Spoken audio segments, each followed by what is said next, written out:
देख रहे हैं सिटी इंडिया न्यूज चैनल, हक की आवाज।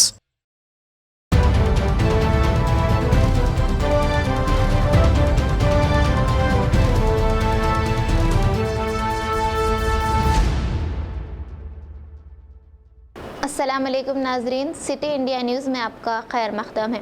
नाजरीन, सिटी इंडिया न्यूज़ के मुक़ामी ख़बरनामा अक्स महबूब नगर में आपका इस्तक़बाल है। नाजरीन, ख़बरों से पहले सुनते हैं एक हदीस शरीफ। हदीस नबवी सल्लल्लाहु अलैहि वसल्लम,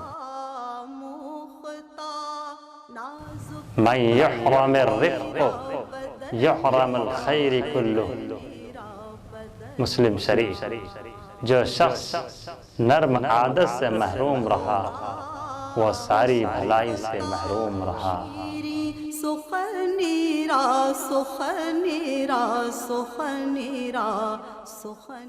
सबसे पहले नजर सुर्खियों पर।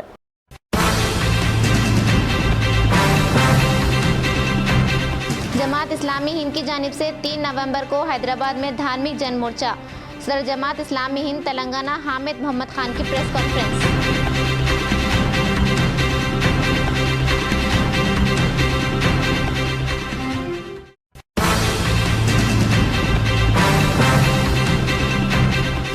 हैदराबाद डायग्नोस्टिक सेंटर की जानिब से गलत मेडिकल रिपोर्ट का इंकशाफ, नौजवान जहनी तनाव का शिकार।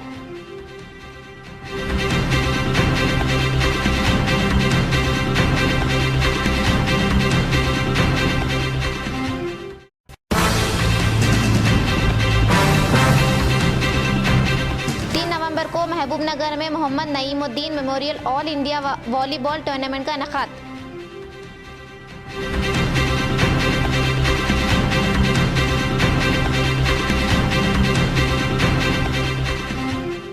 महबूब नगर में आज बरोज पीर जिला कलेक्ट्रेट में योम आवामी शिकायत मनाया गया।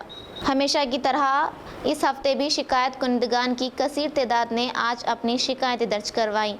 आज जिला कलेक्टर के अदम मौजूदगी में जॉइंट कलेक्टर महबूब नगर ने प्रोग्राम की निगरानी की और शिकायत कुनिंदगान की शिकायत की समाअत की और मुतल्लिका अहदेदारों को हिदायत दी कि शिकायत को फौरी हल करें।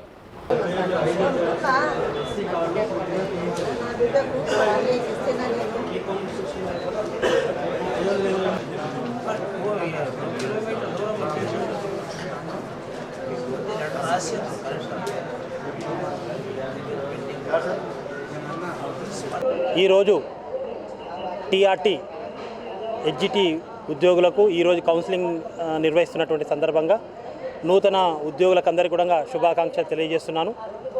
ఈ సందర్భంగా ఎన్నికైనటువంటి వారందరూ కూడా సిపిఎస్ ఉద్యోగులుగానే కొనసాగుతారు కాబట్టి ఆ ఉద్యోగులందరికీ త్వరలోనే మేము కూడా ఒక మీటింగ్ పెట్టేసి వాళ్ళకు PRAN card, PRAN PRAN card అంటే సిపిఎస్ కార్డు ఎలా రావాలి, తద్వారా ఇక్కడ సిపిఎస్లో కొనసాగుతుండడం వల్ల ఏం జరుగుతుంది అనేటటువంటి విషయాలను కూడా కూలంకుషంగా వాళ్ళకు వివరించడం జరుగుతుంది।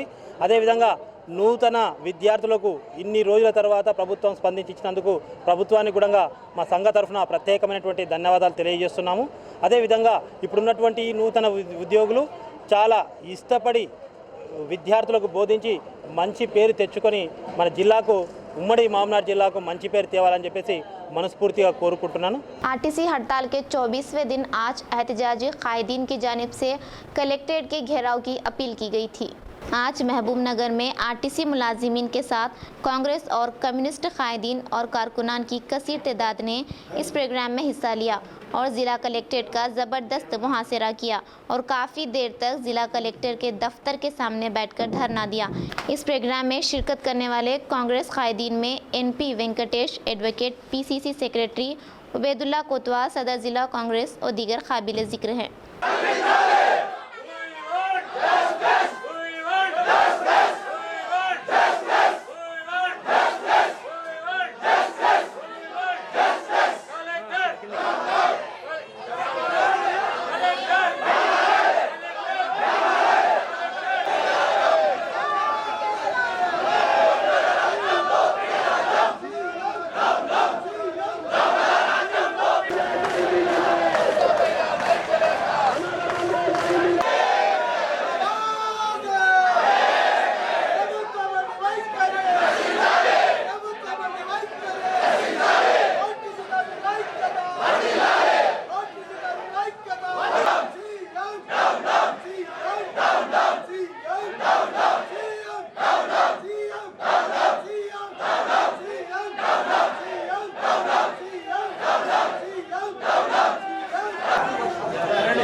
తెలంగాణ రాష్ట్ర ఏర్పాటులో తెలంగాణ సాధనలో ఆర్టీసీ కార్మికుల ప్రధాన పాత్ర ఉంది.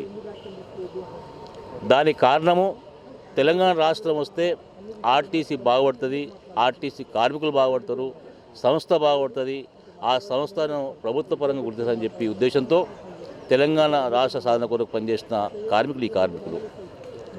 ఆ రోజులో ఉద్యమ నాయకుడు, ఈ రోజున ముఖ్యమంత్రి ఈ ఆర్టీసీని కాపాడుతా, దీని ప్రభుత్వం విలీనం చేస్తా, ఈ ప్రజారవాణా సంస్థ సంబంధించి లాభ నష్టాలు ఇవ్వడం చెప్పి ఆ రోజు మాట ఇచ్చి 6 ఏళ్ళు గడిచిన వాళ్ళ డిమాండ్స్ ఏం పట్టించుకోకపోతే ఈరోజు ఆర్టీసీ వాళ్ళు 24 రోజులకి సమ్మె చేస్తున్నారు. అంచెలంచెలుగా సమ్మె చేసుకుంటూ వస్తున్నారు. చివరగా వాళ్ళు కూర్చోబెట్టి మాట్లాడి కూడా సిద్ధంగా లేరు. ఉల్టా ఈరోజు సీఎం గారు పెద్ద అహంకారంతో అసలు ఆర్టీసీ సంస్థ నష్టాల్లో ఉంది, జీతాలు ఇవ్వాలంటే ఆస్తులు అమ్మే పరిస్థితులని చెప్పడం నిజంగా సిగ్గుచేటు. ఒక పెద్ద మనిషిగా రాష్ట్రానికి ఆస్తులు అమ్మి జీతాలు ఇస్తావా? అట్లంటే చాలా ఆస్తులు అమ్మాలి, నీ ప్రగతివని అమ్మాలి, నీ ఇండ్లు అమ్మాలి, నీ ఆస్తి అమ్మాలి, నీ మంత్రుల ఆస్తులు అమ్ముకోవాలి. ఈ రాష్ట్రమే దివాళలో ఉంది, దివాళ పెట్టిన ఘనత ఇది కాబట్టి ఆ మాట మాట్లాడడానికి లేదు. ఇప్పటికైనా ఈ డిమాండ్స్ నిజాయితీ ఉంది కాబట్టి, ఈ డిమాండ్స్ న్యాయం ఉంది కాబట్టి ఆ డిమాండ్ పరిష్కారం కొరకు తప్పకుండా ఆలస్యం చేయకుండా ఆ డిమాండ్ పరిష్కరించాల్సిన అవసరం ఉంది.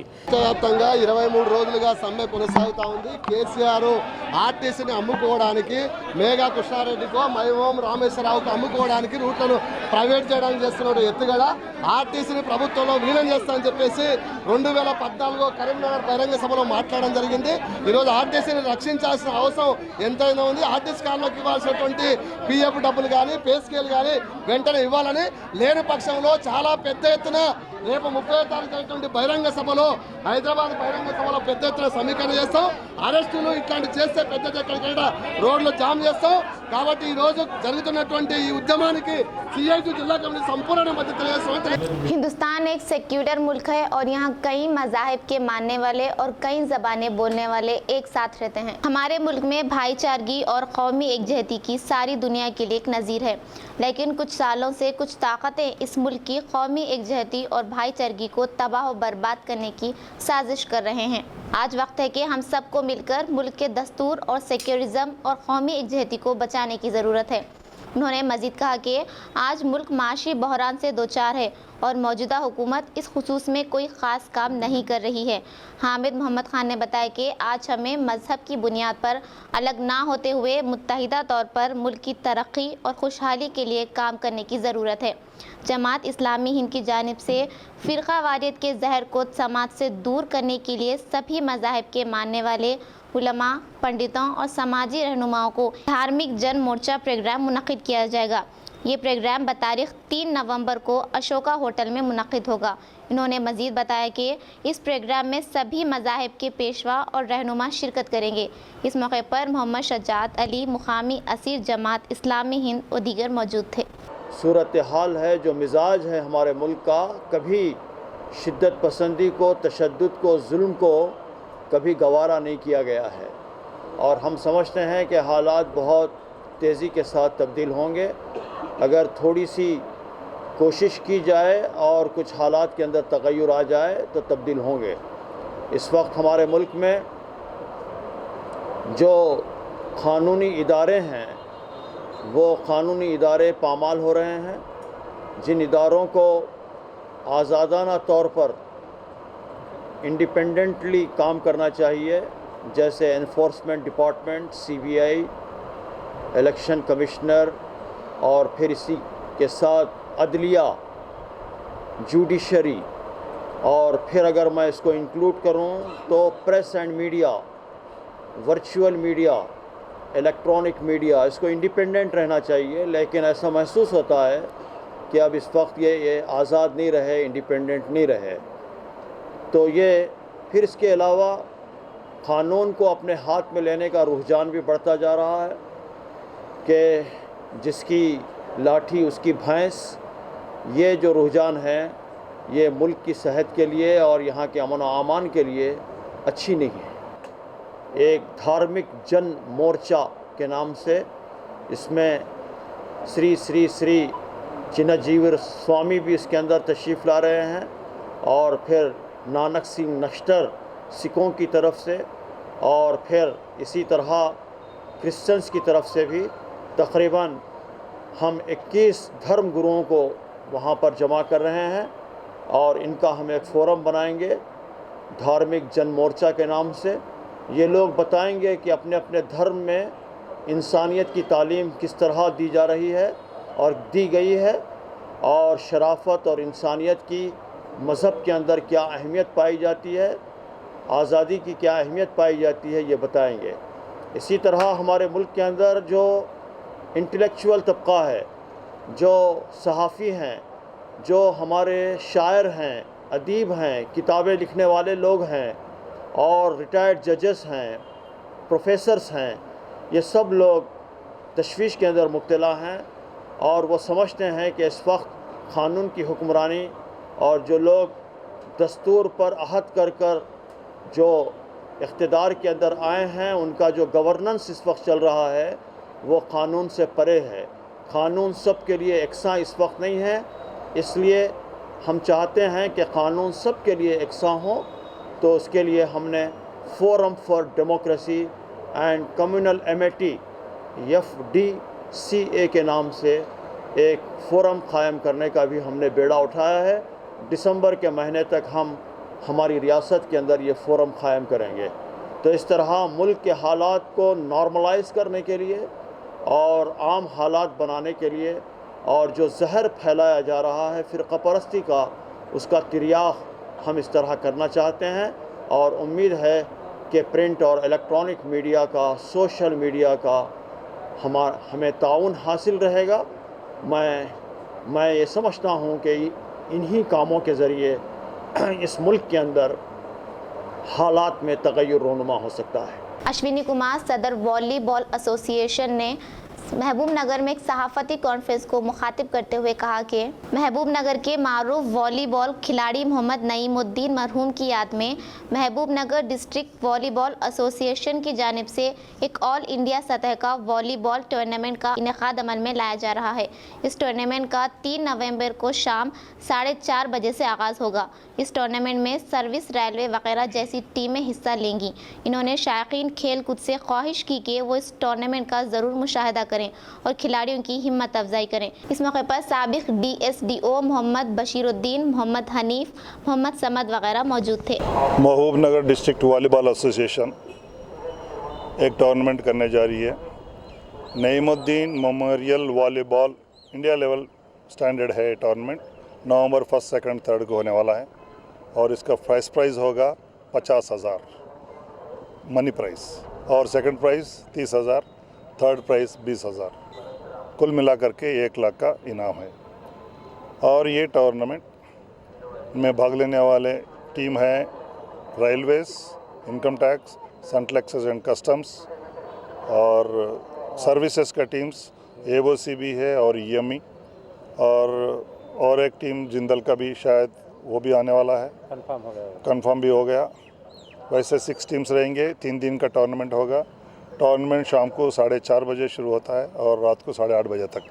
फ्लड लाइट्स में अरेंजमेंट भी हो गया, सो 1-2 मैचेस फ्लड लाइटिंग में भी होगा।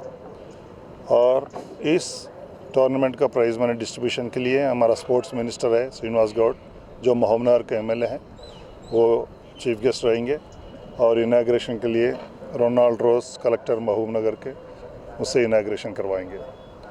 और ये railways, income tax, central excise के जो टीम प्लेयर्स है वो इंटरनेशनल प्लेयर्स है।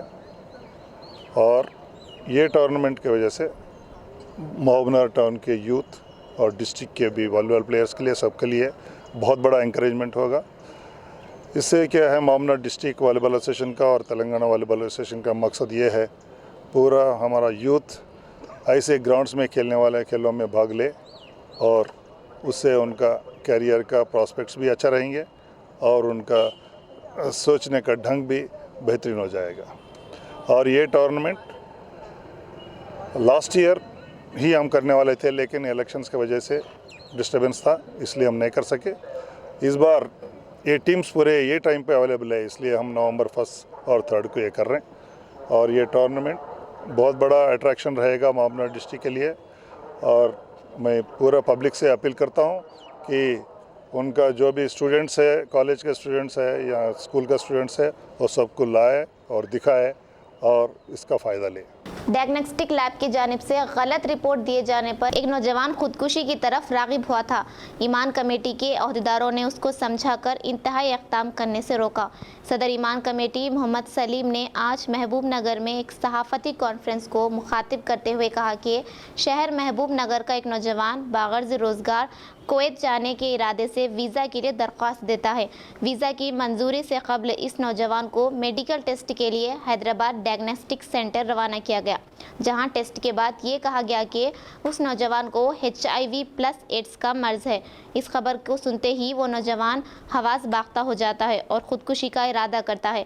तभी इस नौजवान के दोस्तों को इस बात की इत्तला मिलती है और वो इसको ईमान कमेटी के अहदेदारों से मिलवाते हैं।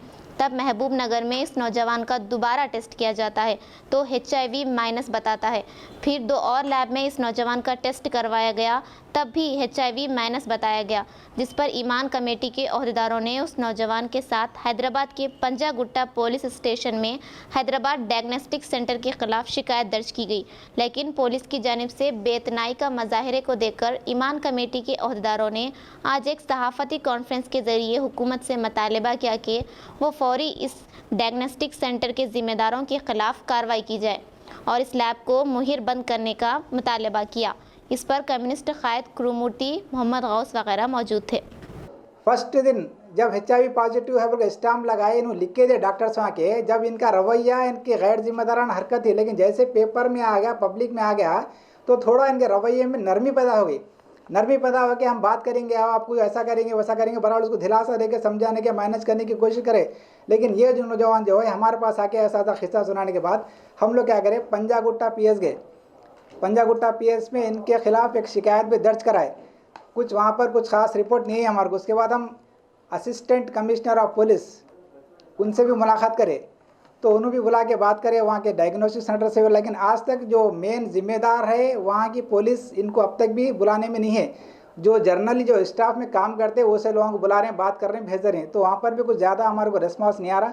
तो लिहाजा हमारा क्या मुतालिबा है गवर्नमेंट से और हेल्थ डिपार्टमेंट से कि ये जो डायग्नोस्टिक सेंटर चलाया जा रहा है इसके ख़िलाफ़ सख्त से सख्त कार्रवाई करना। यानी अब तक के जो कुछ भी रिपोर्ट्स इन्हों पिछले माजी में जो भी रिपोर्ट्स निकाले, क्या वहाँ के नौजवान अब तक ज़िंदा है या कुछ कर लिए, वो लोग अपने लाइफ में सेटल है या कुछ डिप्रेशन में आके कुछ उनका दिमागी हालत कैसा हो गया। यानी हमारे नौजवान को इतना जब हालत नहीं सुधरी है तो आने पिछले नौजवानों के इनके क्या हुआ होगा।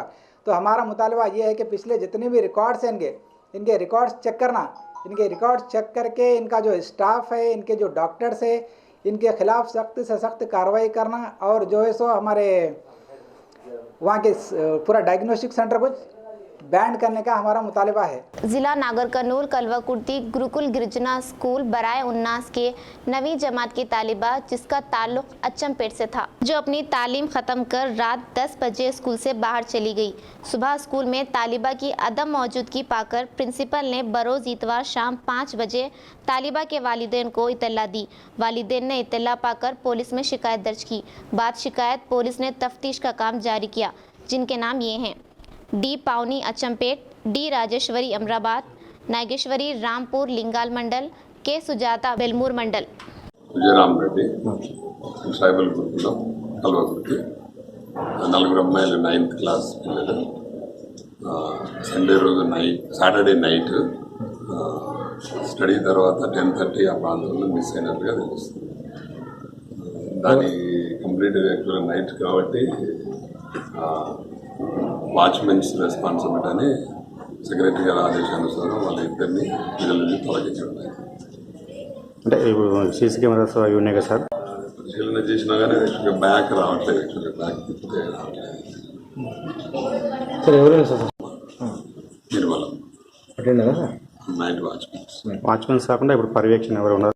ఒకరు లోన ఒకరు బయట ఉంటారు. స్టాఫ్ అంటే వీళ్ళు ఉంటారు. ఒక టీచర్ డ్యూటీ ఉంటుంది కదా సార్. అంతే కాబట్టి పన్నీళ్ళని ఉండాలి. ఆ రోజు లేదు వాచ్మెన్ సార్ శైలజ తర్వాత ఇద్దరు శైలజలు ఖాళీ లెక్చరర్స్ అందరూ కూడా 10 వరకు ఉన్నారు. వాళ్ళ రెస్పాన్సిబిలిటీ ఏంటి? అంటే నీకు నైట్ కాబట్టి యాక్చువల్ లేట్ నైట్ కాబట్టి వాళ్ళు వెళ్ళిపోతారు కదా యాక్చువల్. దాని తర్వాత ఒక ఆయా లోన చూసుకుంటుంది, ఒక ఆయా బయట చూసుకుంటుంది. ఆ పేరెంట్స్కి సమాచారం వచ్చినా సార్? పేరెంట్స్ సమాచారం వచ్చినాం రాత్రి అందరి ఆదేశానుసారం కేసు పెట్టింది. యాక్చువల్లీ కేసు వెళ్ళి సర్చింగ్ యాక్చువల్లీ మామూలుగా పంపించి హైదరాబాద్లో సమాచారం పంపిస్తుంది, ఎంక్వైరీ చేస్తుంది. ఇప్పుడు ఆర్సీ మేడం ఈరోజు సార్ కూడా వచ్చారు, సెక్రటరీ గారు ఆదేశానుసారం జరుగుతుంది. సార్ అమ్మాయిల పేర్లు ఒకసారి క్లియర్గా చెప్పండి సార్, నలుగురు పేర్లు చెప్పండి, గట్టిగా చెప్పండి. నాగేశ్వరి, నాగేశ్వరి, రాజేశ్వరి, సార్ చెప్పండి చెప్పండి మీకు కండి. రాజేశ్వరి, నాగేశ్వరి, సుజాత పవార్. ఏ క్లాస్ సార్ వీళ్ళందరూ? 9. जिला वनपर्ती आत्माकुर मंडल जूराला ग्राम पंचायत से ताल्लुक़ रखने वाले 40 साल अंजैया की अपने खेत में मौजूद ट्रांसफार्मर को फ्यूज लगाने के दौरान मौत वाक़ई हो गई। जब बीवी ने घर न आने पर खेत की तरफ जाकर देखा तो ट्रांसफार्मर के करीब अपने शौहर को पड़ा देखा। उस वक्त तक इसकी मौत वाक़ई हो चुकी थी, जिसको एक बेटा और एक बेटी थी। मार्केट कमेटी के साबिक चेयरमैन बंडी वेणुगोपाल रेड्डी ने कहा कि केसीआर एंड कंपनी हुकूमत की ताकत की बुनियाद पर धमका रहे हैं। रियासत तेलंगाना में टीआरएस को अक्सरियत के साथ जीत दिलाकर फिर एक बार इख्तिदार पर लाया ताकि तेलंगाना अवाम को फ़ायदा पहुंचे। इस मौके पर कांग्रेस कायदीन ने इल्ज़ाम आयद किया कि तेलंगाना अवाम ने बड़ी उम्मीदों के साथ केसीआर को वज़ीर आला बनाया था, लेकिन केसीआर आवाम की उम्मीदों पर खड़े ना उतर सके। आरटीसी कारकुनों की मुहिम 24वें दिनों से गैर मुअय्यना मुद्दत की हड़ताल कर रहे हैं, जो वज़ीर आला को वोट डालने का नतीजा 50 लाख कारकुनों की मायूसी का मजहर है। हाईकोर्ट के अहकामात को भी खातिर में ना लाते हुए बजिद है। इस मौके पर कांग्रेस कायद लोटी श्रीनु, बोया रमेश, सीताराम रेड्डी, ज़िला कायद गोपाल, तलबा कायदीन, आरटीसी कायदीन, जेएसी कायदीन और मुलाजिमीन की बड़ी तादाद ने शिरकत की। ఈరోజు యావత్ జనం అంతా కూడా కేసీఆర్ అధికారంలో వచ్చిన తర్వాత ఆ అధికారమైనటువంటి దర్పంతో అహంకారంతో చేస్తున్నటువంటి పనులు ఒక్కొక్కటి బయట పడడం. వాస్తవంగా కార్మిక శక్తిని నమ్ముకొని బతకండి అని చెప్పి ప్రభుత్వం చెప్పాలి. కార్మికుల యొక్క కష్టాన్ని నమ్ముకొని మీరు బ్రతకండి అని ప్రభుత్వం చెప్పాలి. కానీ ప్రభుత్వాన్ని నమ్ముకండి అని చెప్పి కార్మికులకు చెప్పడం అనేది ఈ ప్రభుత్వంలో జరుగుతున్నటువంటి విషయం. వాస్తవంగా ఏ ప్రభుత్వం కూడా ప్రజల చేత ఎన్నుకున్నటువంటి ప్రభుత్వం మీ కార్మిక శక్తిని, కార్మికుల్ని ఉన్నటువంటి దాన్ని నమ్ముకొని బతకండి అని చెప్పాలి. కానీ ప్రభుత్వాన్ని నమ్ముకొని బతకండి అని చెప్పి మన బతుకులు తెల్లారేట్లాగా ఒక్క కలం పోటుతో ప్రజాస్వామ్యబద్ధంగా ఎన్నుకున్నటువంటి ప్రజల చేత గుర్తించినటువంటి ప్రభుత్వంతో ఎన్నుకున్నటువంటి వాళ్ళందరూ కూడా ప్రభుత్వ ఉద్యోగులుగా ఉన్నటువంటి వాళ్ళ మనందరినీ ఒక అహంకారంతో మనందరికీ కూడా 50,000 మంది ఉద్యోగులను డిస్మిస్ చేయడం అనేటువంటి జరిగింది. వాస్తవంగా సహనంతో ఈరోజు నిరవధిక సమ్మెలో ఉన్నాం. నిరవధిక సమ్మెలో నువ్వు నిర్లక్ష్యం అదే వర్గంగా ఉన్నావు. ఇదే నిరవధిక సమ్మె, ఇదే నీ నిర్లక్ష్య వైరి రాబో కాలంలో అతి త్వరలోనే ఇక్కడున్నటువంటి కడుపు మంటతో ఉన్నటువంటి కార్మికులందరూ కూడా కార్మిక శక్తితో ఆర్టీసీ రథ చక్రాలే సుదర్శన చక్రాలుగా మారి ఈ మెడకు త్వరలో బిగిస్తున్నానండి. ఈ అవకాశం ఇచ్చినటువంటి ఆర్టీసీ పెద్దలందరూ కూడా ధన్యవాదాలు తెలియజేస్తూ ముగిస్తున్నాను. वक्फ कॉम्प्लेक्स महबूब नगर में ऐसे अफराद को अराजियात किराए पर दी जा रही हैं जो पहले से ही वक्फ की वसी और अरीज अराजी पर किराएदार हैं और वक्फ बोर्ड को लाखों रुपया किराए भी बाकी हैं। जैसे इस बात की इत्तला आम हुई कि मज़कूरा शख्स जो पहले ही से औकाफ की कई मलगियों और 700 गज खुली अराजी का किराएदार है, इसको फिर 700 गज अराजी किराए पर दी जा रही है। मुकामी आवाम में इस तरह की कैफियत देखी जा रही है। सुना ये भी जा रहा है कि इस शख्स को अराजी दिलवाने की पैरवी रियासती वक्फ बोर्ड के बहुत ही अहम ओहदे पर फायज एक शख्स के रिश्तेदार कर रहे हैं। नाजरीन, आप हमारे तमाम प्रोग्राम का मुशाहिदा city digital set top box के चैनल नंबर 22 पर कर सकते हैं। इसके अलावा फेसबुक, इंस्टाग्राम और यूट्यूब पर भी मुशाहिदा कर सकते हैं। नाजरीन, अगर आप यूट्यूब पर हमारे वीडियोस देख रहे हैं तो हमारे चैनल को सब्सक्राइब करें और लाइक और शेयर करें। तो नाजरीन, अब मुझे ज़किया सदीक़ को इजाज़त दीजिए और देखते रहिए आपका अपना पसंदीदा चैनल सिटी इंडिया न्यूज़, हक़ की आवाज़। शब बख़ैर, अल्लाह हाफ़िज़।